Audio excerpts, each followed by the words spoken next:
Hi there, so today we're going to be taking a look at the Raven Remastered. To start off with, I just want to kind of address it for what it is. It originally was a game that came out back in 2013.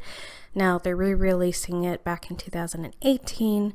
And the question really is, was it worth the improvements? And I have to say that it is. They've done a lot to the lighting. They've done a lot to the coloring. And the animations have gone from being incredibly creepy to really normal, seamless. So in terms of just, doing its job in remastering, they did a very good job on that front. Now, in terms of the game itself, the story is exactly the same. So there's both pros and cons to that. On the one hand, if you liked it the first time, you're going to like it the second time. It's the same story. On the other hand, there's no replay value.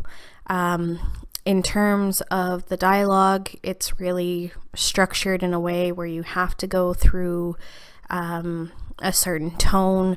There might be some instances where you can be a little bit more rude or a little bit more kind, but for the most part, it's not like a Telltale game where you have a lot of choice and you have a real impact.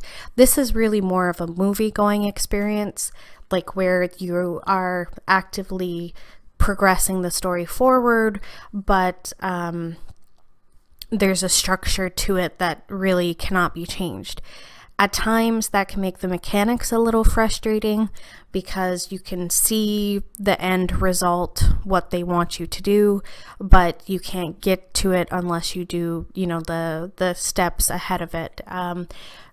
One of my examples for that is there's this time where the car is on fire, the train car is on fire, and you have to open this door.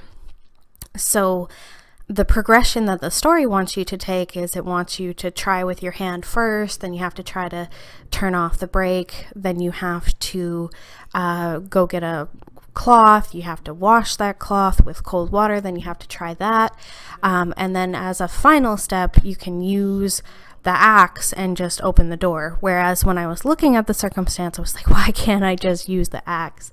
So that was a bit frustrating. On the other hand, most of those things are pretty deductive, so it's easy to get to the next step. I feel like anyone of any age can play this game. And that can be both a pro and a con. On one hand, it means the gameplay can be a little bit too easy for a seasoned player, but on the other hand, it means that, somebody that's kind of just dipping their toes in might have more fun with this type of experience. Overall, I have to say the game is decent. Basically, if you're looking for a good story, go for this when it's on sale. Otherwise, I would just let it slide. I hope this helped you, and have a good day.